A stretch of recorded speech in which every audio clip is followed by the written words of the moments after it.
జై శ్రీకృష్ణ. ఓం కృష్ణం వందే జగద్గురు.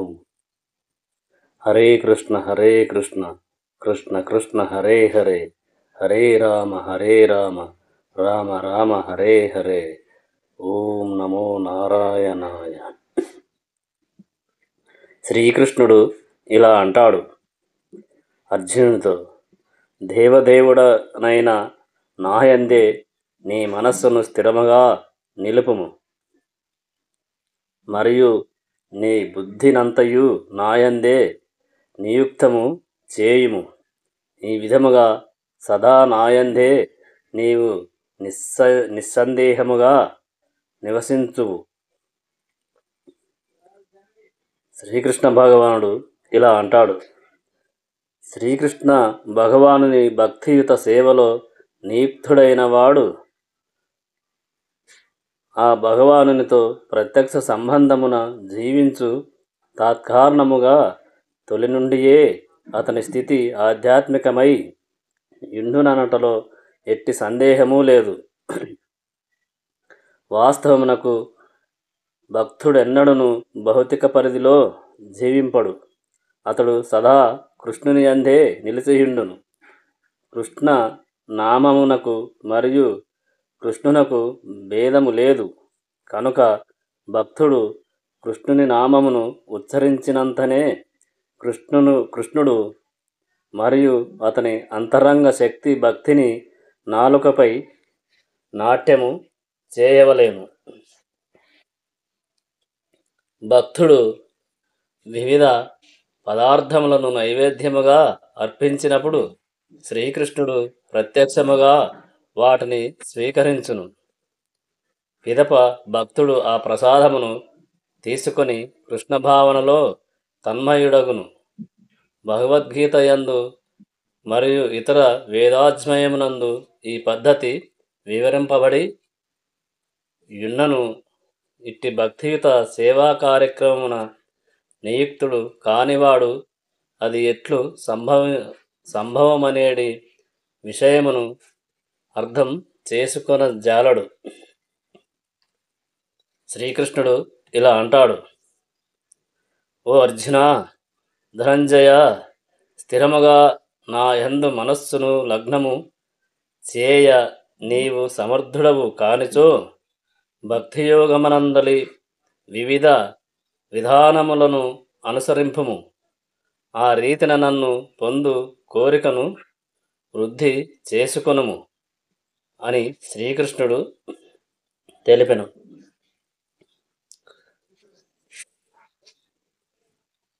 శ్రీకృష్ణ భగవానునితో ప్రత్యక్ష సంబంధమును ఉంచుకొనవలెను.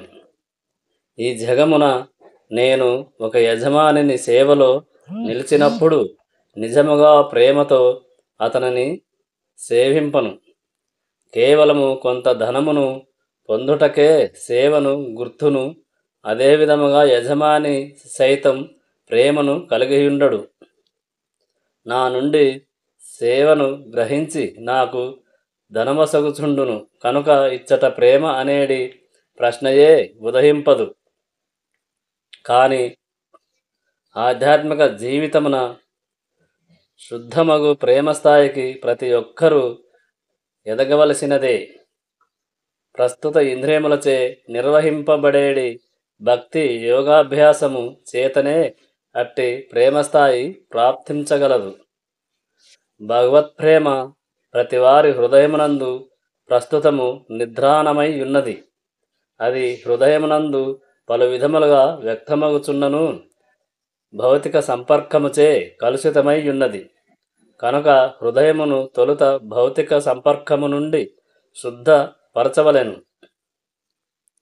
తద్వారా నిద్రాణమయ్యున్న సహజ కృష్ణ ప్రేమ శీఘ్రమే జాగ్రత్తము కాగలదు. చేయవలసిన విధానమంతయు ఇదియే అని శ్రీకృష్ణుడు తెలిపెను. శ్రీకృష్ణుడు ఇలా అంటాడు, భక్తియోగమనందలి నియమిత సూత్రములను అభ్యసించుటకు మనుషుడు నిష్ఠాతుడైన గురువు నిర్దేశమునందు కొన్ని నియమములను పాటించవలెను. తెల్లవారుజామునే స్నానమాచరించుట, మందిరమునకేగి వందనములు అర్పించుట, హరే కృష్ణ మహామంత్రమును జపించుట, శ్రీమూర్తికై పూలను సేకరించుట, శ్రీమూర్తి నైవేద్యము కొరకు ఆహారము తయారు చేయుట, ప్రసాదమును తీసుకొనుట వంటివి అందులోని కొన్ని నియమములు. ప్రతి ఒక్కరూ విధిగా ఆచరించవలసిన నియమములు ఇట్టివి పలు గలవు. భగవద్గీత మరియు శ్రీమద్భాగవతమును శుద్ధ భక్తుల నుండి శ్రవణము చేయవలెను. ఈ విధమైన అభ్యాసము ఎవ్వరినైనను భగవత్ప్రేమన స్థాయికి చేర్చగలదు. అంతటా ఆ భక్తుడు నిశ్చయముగా భగవంతునినే, శ్రీకృష్ణునే చేరగలడు. ఆధ్యాత్మిక గురువు నిర్దేశములో విధి విధానములను కూడిన ఈ భక్తియోగము మనుషుని నిశ్చయముగా భగవత్ ప్రేమ స్థాయికి తీసుకొని పోగలదు. శ్రీకృష్ణుడు ఇలా అంటాడు,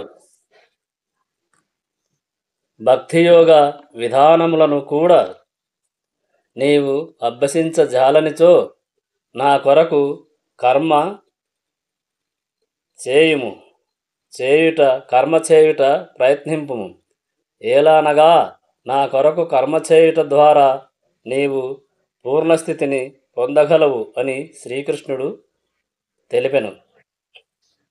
భక్తియోగమునందలి నియమములను సైతము విధిగా గురువు నిర్దేశమునందు పాటించలేనివాడు భగవానుని కొరకు కర్మ చేయుట ద్వారా ఈ పూర్ణస్థితిని చేరగలడు అని శ్రీకృష్ణుడు తెలిపెను. ఆ కర్మను ఏ విధముగా చేయవలేనో శ్రీకృష్ణుడు పలికెను. అనగా మనుషుడు కృష్ణ చైతన్య ప్రచారోద్యమము చేయ సహానుభూతిని మరియు ఏక స్వభావమును కలిగి అట్టి ప్రచారోద్యమమును సాగించు భక్తులకు సహాయం చేయవచ్చును. భక్తియోగ నియమములను ప్రత్యక్షముగా అతనే పాటించవలేను.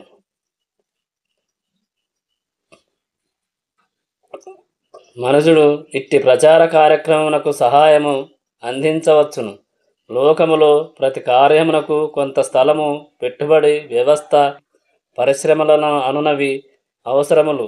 ఏదైనా వ్యాపారమునకు స్థలము, పెట్టుబడి, పరిశ్రమ మరియు దానిని నడుపుటకు వ్యవస్థ అవసరమైనట్లే శ్రీకృష్ణుని సేవ కొరకు కూడా ఇవన్నీ అవసరములై ఉన్నవి. కానీ ఆ రెండు కర్మలలో భేదమేమనగా భౌతిక స్థితిలో కర్మ స్వీయ ప్రీతికై వనరింపబడగా రెండవ దానిలో అది శ్రీకృష్ణుని ప్రత్యర్థమైన వనరింపబడును. అట్లు కృష్ణ ప్రత్యర్థమైన వనరింపబడడం అనేదే ఆధ్యాత్మిక కర్మం. ఎవరైనను ధనమును అధికముగా కలిగి ఉన్నచో కృష్ణ భక్తిని ప్రచారం చేయుటకు కార్యాలయము గాని మందిరమును గాని నిర్మింపవచ్చును, లేదా కృష్ణ సంబంధ విజ్ఞానమును ముద్రించుటలో తోడ్పడవచ్చును. ఈ విధమైన కృష్ణ కర్మలు చాలా కలవు. మనుజుడు అట్టి కర్మలయందు అనురక్తుడు కావలెను. ఒకవేళ మనుజుడు తన కర్మల ఫలముగా లభించిన దానిని సంపూర్ణముగా త్యాగము చేయలేకున్నచో దాని యందు కొంత శాతమైనను కృష్ణ భక్తి ప్రచారమునకై దానము చేయవచ్చును. ఈ విధముగా కృష్ణ చైతన్యోద్యమ ప్రచారమునకు స్వచ్ఛందముగా చేయబడు సేవ మనుషుని క్రమముగా అత్యున్నత భగవత్ ప్రేమ స్థాయికి తీసుకొని పోవును. అంతటా అతడు కృష్ణ భక్తి పరిపూర్ణుడు కాగలడు. శ్రీకృష్ణుడు ఇలా అంటాడు, అయినను ఒకవేళ నా భావనలో కర్మను చేయుట ఎందును నీవు అసమర్థుడవైనచో సర్వకర్మ ఫలములను త్యాగము చేసి అగుటటు ప్రయత్నింపము. సాంఘిక కుటుంబ ధర్మ పరిస్థితుల రీత్యా లేదా ఇతర ఆటంకముల కారణముగా మనుషుడు కృష్ణ చైతన్య ప్రచారోద్యమ కార్యక్రమములందు సహానుభూతిని చూపుట సమర్థుడు కాకపోవచ్చును. అట్టి కార్యములలో ప్రత్యక్షముగా పాల్గొనచో కుటుంబ సభ్యుల నుండి నిషేధములు లేదా ఇతర కష్టములు సంప్రాప్తించవచ్చును. అటువంటి కష్టము కలిగినవాడు తన కర్మల ద్వారా ప్రోగైన ధనమును ఏదైనా ఒక మంచి కార్యమునకై ఉపయోగించవచ్చునని ఉపదేశించబడినది. అట్టి విధానములు వేదములందు వివరింపబడినవి. వివిధములైన యజ్ఞములు మరియు విశేష పుణ్యకార్యములు వాని యందు చాలా గలవు. ఆ విధముగా మనుషుడు క్రమముగా జ్ఞానస్థాయికి ఉద్ధరింపగలడు. కృష్ణకర్మలయందు అభిరుచి లేనివాడు సైతము కొన్నిసార్లు ఏ వైద్యశాలకో లేదా సాంఘిక సంస్థకో తన కష్టార్జితము దానము చేయటను మనము గాంచుతుందుము. ఇట్టి దానము కూడా ఇచ్చట సమర్థించబడినది. ఏల అనగా తన కర్మల ఫలమును త్యాగము చేయుట అభ్యసించుట ద్వారా మనుషుడు క్రమముగా మనస్సును పవిత్రము చేర్చుకొనగలడు. అట్టి మనోపవిత్రతను కలిగిన స్థితిలో అతడు కృష్ణ భక్తి భావనను అవగాహన పెంచుకొనుటకు సమర్థుడు కాగలడు అనెను. వాస్తవమునకు కృష్ణ భక్తి రసభావనయే స్వయముగా మనస్సును పవిత్రము చేయగల సామర్థ్యము కలిగియున్నందున అది వేరే ఇతర అనుభవమునకు స్వతంత్రమై ఉన్నది. కానీ కృష్ణ భక్తి భావనను ప్రత్యక్షముగా స్వీకరించుటకు అవరోధములున్నచో మనుషుడు ఆ విధముగా తన కర్మఫలమును త్యాగము చేయుటకు ప్రయత్నించవచ్చును అని తెలిపెను. కావున ఈ విషయమున సంఘసేవ, సమాజ సేవ, దేశసేవ, దేశము కొరకు త్యాగములను చేయవచ్చును. ఎలా అనగా వాటి ద్వారా మనుషుడు ఏదైనా ఒక రోజున శ్రీకృష్ణ భక్త భావనను శుద్ధ భక్తి యోగ స్థాయికి చేరగలడు. అందుకే భగవద్గీత 18:46 యందు యతః ప్రవృత్తి భూతానాం అని తెలుపబడినది. అనగా కృష్ణుడే దివ్యకారణమని తెలుసుకున్నను దివ్యకారణము కొరకు ఎవరైనా త్యాగము చేయ నిశ్చయించినచో అట్టి యజ్ఞ విధానము వలన అతడు కృష్ణుడే దివ్యకారణం అనేది అవగాహనకు క్రమముగా రాగలడు. శ్రీకృష్ణుడు ఇలా అంటాడు,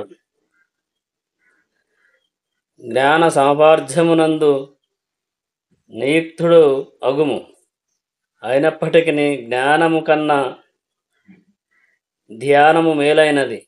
కానీ త్యాగము వలన మనుషుడు మనశ్శాంతిని పొందగలుగుటచే సర్వకర్మ ఫలత్యాగము ఆ ధ్యానము కన్నను మేలు తరమైనట్టిది.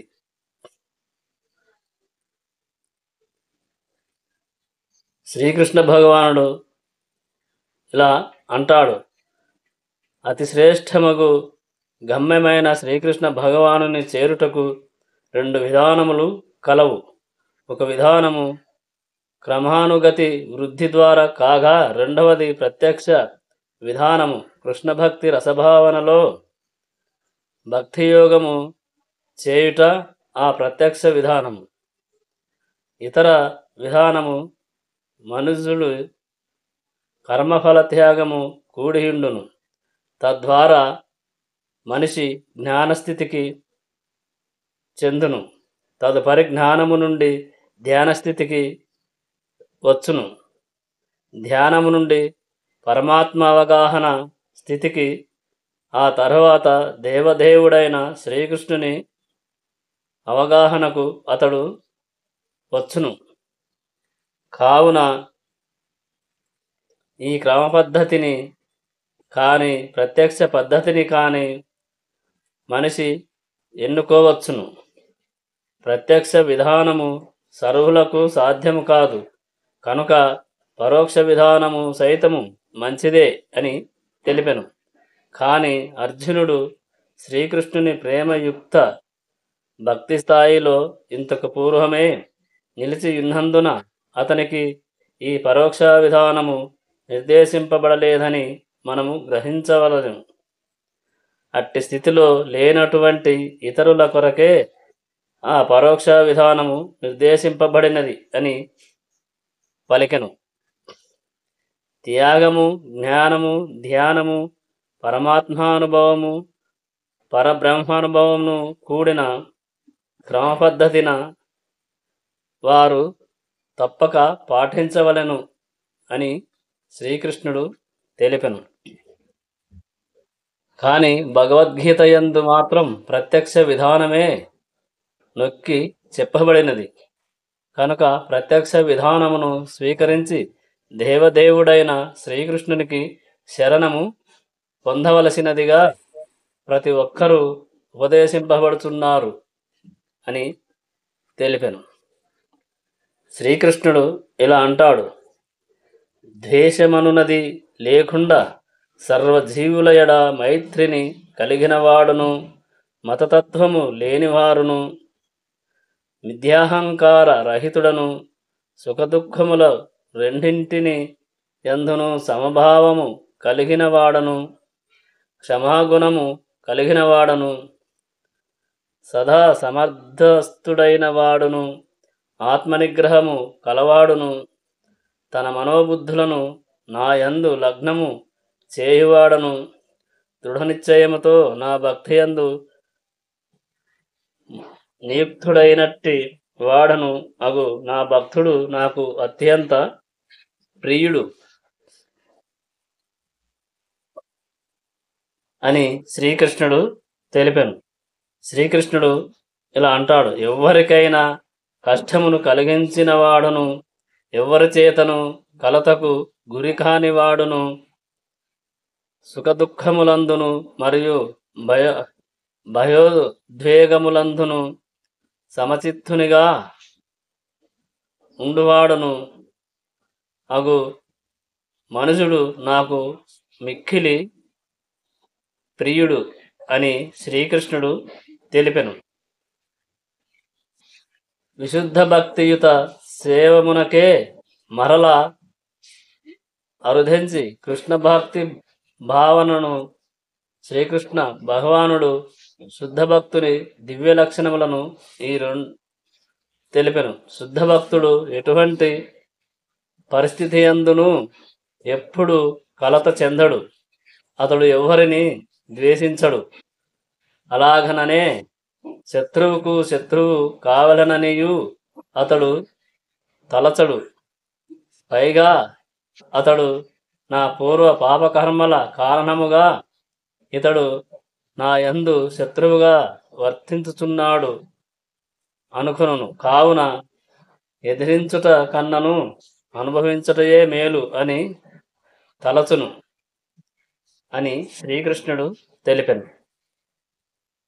ఈ విషయమే తత్తేన్ సుఖంపాం సమీక్షమానో భంజాన ఏవాత్మకృతం విపాకం అను శ్లోకము ద్వారా శ్రీకృష్ణ శ్రీమద్భాగవతమున 10:14-8 తెలుపబడినది. అనగా భక్తుడు కలతకు గురి అయినప్పుడు లేదా కష్టము వచ్చినప్పుడు దానిని తనపై భగవానుడు చూపు కరుణగా భావించును. అతడు శ్రీకృష్ణుడు ఇలా అంటాడు, నా పూర్వ పాపమును వలన ఇప్పుడు అనుభవించు కష్టము కన్నను అత్యంత దుర్భరమైన కష్టమును నేను అనుభవించవలసి ఉన్నది. కానీ ఆ భగవానుని కరుణ చేతనే నేను పొందవలసిన శిక్షనంతటినీ పొందక ఆ శిక్షలో కొద్ది భాగమును మాత్రమే నేను పొందుతున్నాను అని ఆ భక్తుడు తలచును. కనుకనే పలు కష్ట పరిస్థితుల ఎందైనను భక్తుడు సదా శాంతుడను కావలెను, కలత చెందనివాడను, ఓర్పు కలిగినవాడను అయి ఉండును. అట్టి భక్తుడు తన శత్రువుతో సహా ప్రతి వారి ఎడను సదా కరుణను కలిగియుండును. నిర్మమం నిర్మ అనగా భక్తుడు దేహమునకు సంబంధించిన బాధలకు కష్టములకు ఎక్కువ ప్రాధాన్యం పొసగడని భావము.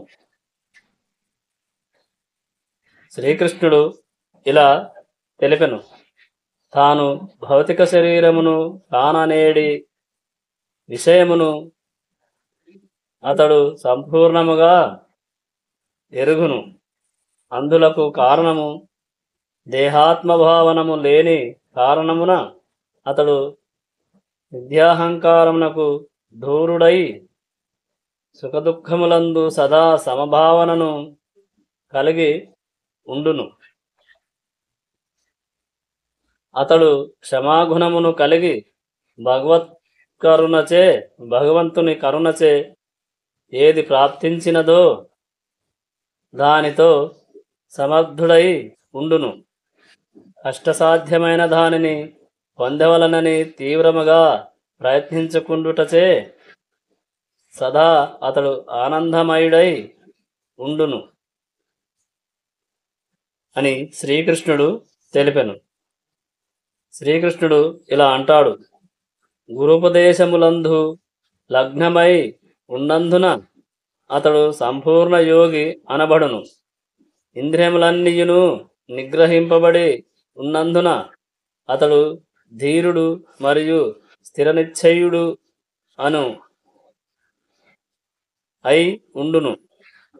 భక్తియుత సేవ అను స్థిర నిశ్చయము నుండి అతనిని ఎవ్వరును కదల్చలేరందున ఆ భక్తుడు మిథ్యవాదములచే ప్రభావితుడు కాడు అని శ్రీకృష్ణుడు తెలిపెను.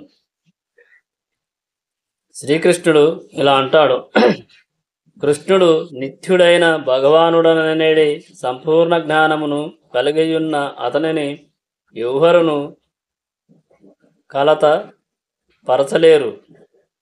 ఈ శుభలక్ష్యములన్నీయు అతడు తన మనోబుద్ధులను శ్రీకృష్ణ భగవానుని యందు సంపూర్ణముగా స్థిరపరచుటకు సమర్థుని చేయగలవు. వాస్తవమునకు అటువంటి ప్రామాణికమైన భక్తి నిసంశయముగా అరుదుగా ఉండును. కానీ భక్తియోగమునందలి నియమములను నిష్టగా పాటించుట ద్వారా భక్తుడు అట్టి దివ్యస్థితి యందు నెలకొనగలడు అని తెలిపెను. శ్రీకృష్ణుడు ఇలా అంటాడు, భక్తుని కొన్ని లక్షణములు ఇంకనూ ఇచ్చట వర్ణింపబడినవి. అట్టి భక్తునిచే ఎవ్వరును కష్టమునకు గాని వేదనకు గాని భయమునకు గాని అసంతుష్టికి గాని గురికారు. భక్తుడు సర్వుల ఎడ కరుణను కలిగి ఉండుటచే ఇతరులకు వేదన కలత కలుగు రీతిలో ఎన్నడను వర్తించడు. అదే సమయమున ఇతరులు తనకు వేదనను కలిగింపక ప్రయత్నించినను అతడు కలత చెందడు. భగవానుని కరుణచే అతడు ఎట్టి బాహ్యక్షోభలచే కలత చెందనట్లుగా అభ్యాసము చేయుచుండును.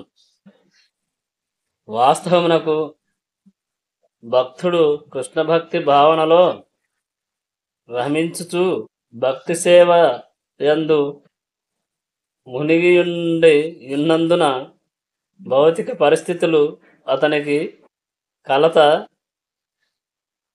కలిగించలేవు. సాధారణముగా భౌతిక భావన కలిగిన మనుషుడు తన ఇంద్రియ ప్రీతికి ఏదైనా లభించినచో అత్యంత ఆనందమును పొందును. శ్రీకృష్ణుడు ఇలా అంటాడు: సాధారణ కార్యకలాపములు ఆశ్రయించని వాడును పవిత్రుడు, సమర్థుడను ఉదాసీనుడను, సర్వ వ్యధల నుండి ముక్తుడైన వాడను, ఏదైనా ఫలము కొరకై తీవ్ర కృషి చేయనివాడను అగు నా భక్తుడు నాకు ఎంతో ప్రియుడు అని శ్రీకృష్ణుడు పలికెను. తన వద్ద లేని ఇతరముల తమ ఇంద్రియ ప్రత్యర్థములు కలిగినచో అతడు దుఃఖమును అసూయను పొందును. శత్రువు నుండి ఏదేని ఎదురుదాడికి అవకాశమున్నచో భయస్థుడగును.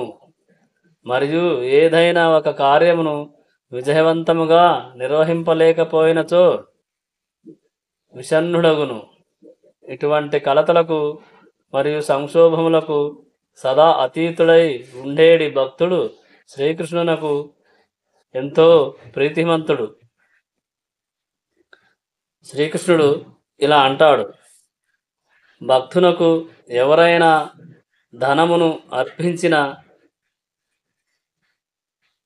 అర్పించవచ్చును, కానీ అతడు మాత్రము దానిని పొందుటకై ఆరాట పడరాదు.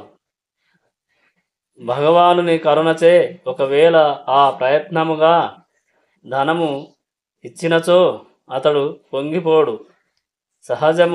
సహజముగా భక్తుడు దినమునకు కనీసము 2 సార్లు స్నానం చేయుచు భక్తియుత సేవ చేయుటకై తెల్లవారుజాముననే నిద్ర లేచును.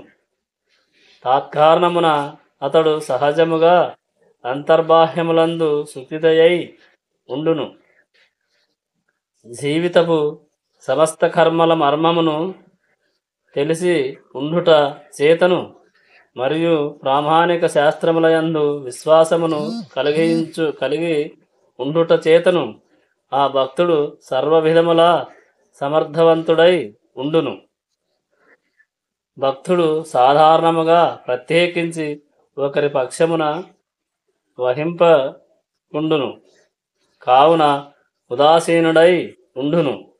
సర్వ సాధుల నుండి దూరుడై ఉండును అని శ్రీకృష్ణుడు తెలిపెను. కనుక అతడు ఎన్నడూను వ్యధ చెందడు. తన దేహమొక ఉపాధి అని తెలిసి ఉన్నందున ఏదైనా దేహబాధలు కలిగినచో అతడు నుండి ముక్తుడై ఉండును. అదే విధముగా భక్తి యోగములకు విరుద్ధమైనటువంటి దేని కొరకును అతడు ప్రయత్నములు చేయకుండును. ఉదాహరణమునకు ఒక పెద్ద భవంతిని నిర్మించుటకు గొప్ప శక్తి సామర్థ్యములు అవసరము. అట్టి కార్యక్రమమును తన భక్తిని వృద్ధి చేసుకొనుటకు లాభకరము కానిచో భక్తుడైన వాడు దానిని స్వీకరించడు. కానీ భగవానునికి మందిరమును నిర్మించుటకు అతడు సిద్ధపడును. కానీ దాని కొరకు అతడు అన్ని విధములైన కలతలను అంగీకరించుచును. కానీ తన వారి కొరకు భవంతిని నిర్మాణం చేపట్టడు. అట్టివాడే శ్రీకృష్ణునకు అత్యంత ప్రియుడు. శ్రీకృష్ణుడు ఇలా అంటాడు: ఉప్పొంగుట గాని దుఃఖించుట గాని తెలియనివాడు, శోకించుట గాని వాంఛించుట గాని ఎరుగనివాడు, శుభాశుభములు రెండింటిని త్యాగము చేసినవాడును అగు భక్తుడు నాకు మిక్కిలి ఎంతో ప్రియుడు అని శ్రీకృష్ణుడు అంటాడు. శ్రీకృష్ణుడు ఇలా అంటాడు,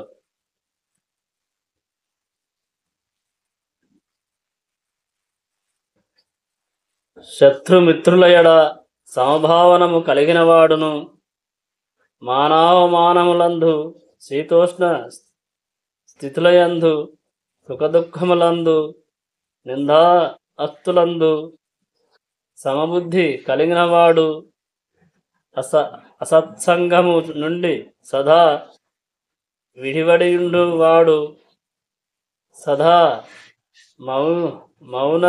మౌని అయినవాడును, దేనిచేతనైనను సంతృప్తి పొందినవాడును, నివాసమేదైనను లెక్క చేయనివాడును, జ్ఞానమందు స్థితుడైనవాడు, నా భక్తియుత సేవయందు నియుక్తుడైనట్టి వాడు అగు మనుజుడు నాకు అత్యంత ప్రేమ ప్రియుడు అని శ్రీకృష్ణుడు తెలిపెను.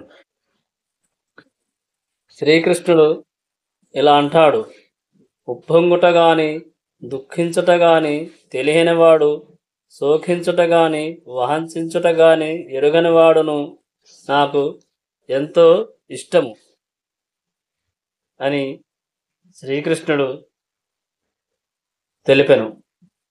పొగుడుట మరి ఒకప్పుడు నిందించుట అనునది మానవ సంఘపు నైజము. కాని భక్తుడు అట్టి ప్రకృతిములైన మానవమానములకు సుఖదుఖములకు సదా అతీతుడై ఉండును అని శ్రీకృష్ణుడు తెలిపెను. అతడు గొప్ప సహనవంతుడై ఉండును, కృష్ణపరములగు విషయములను తప్ప అన్యమేదైనను అతడు పలుకకుండును, కావున అతడు మౌని ఎనబడును. శ్రీకృష్ణుడు ఇలా అంటాడు, మౌనముగా భాషింపగుండుటయని భావము కాదు, అబద్ధములైన విషయములను మాట్లాడుకుండుటయే మౌనము. వాస్తవమునకు ప్రతి ఒక్కరూ అవసరమైన నియమములచే మాట్లాడవలెను. శ్రీకృష్ణ భగవానుని గూర్చి మాట్లాడుటయే భక్తునకు అత్యంత అవసరమైన పలుకు కాగలదు. అటువంటి భక్తుడు సర్వవేళలా ఆనందమయుడై ఉండును అని శ్రీకృష్ణుడు పలికెను. భుజించుటకు కొన్నిసార్లు అతడు రుచిగల పదార్థములను పొందవచ్చును, మరికొన్నిసార్లు పొందకపోవచ్చును. కానీ అతడు మాత్రం సదా సంతృప్తితో ఉండును. అతడు నివాసమెట్టిదైనను లెక్క చేయడు. కొన్నిసార్లు అతడు చెట్టు క్రింద నివసించవచ్చును, మరికొన్నిసార్లు విలాసవంతమగు భవంతిలో నివసించవచ్చును. కానీ అతడు ఆ రెండింటి ఎడను ఆకర్షితుడు కాడు. ఆ రెండింటి యందను సమభావనముతో చూడగలుగును అని శ్రీకృష్ణుడు తెలిపెను. అటువంటి భక్తుడే నాకు ప్రియుడు అని తెలిపెను. తన నిశ్చయమున మరియు జ్ఞానమున స్థిరుడై ఉండుట చేత అతడు స్థిరుడని పిలువబడును. భక్తులు ఈ గుణవర్ణనలో కొన్ని పునరుక్తులు కనబడును. ఈ గుణములన్నింటినీ భక్తుడైన వాడు తప్పక సంపాదించవలనని శ్రీకృష్ణుడు తెలిపెను. జై శ్రీకృష్ణ. హరే కృష్ణ కృష్ణ కృష్ణ హరే హరే, హరే రామ రామ రామ హరే హరే.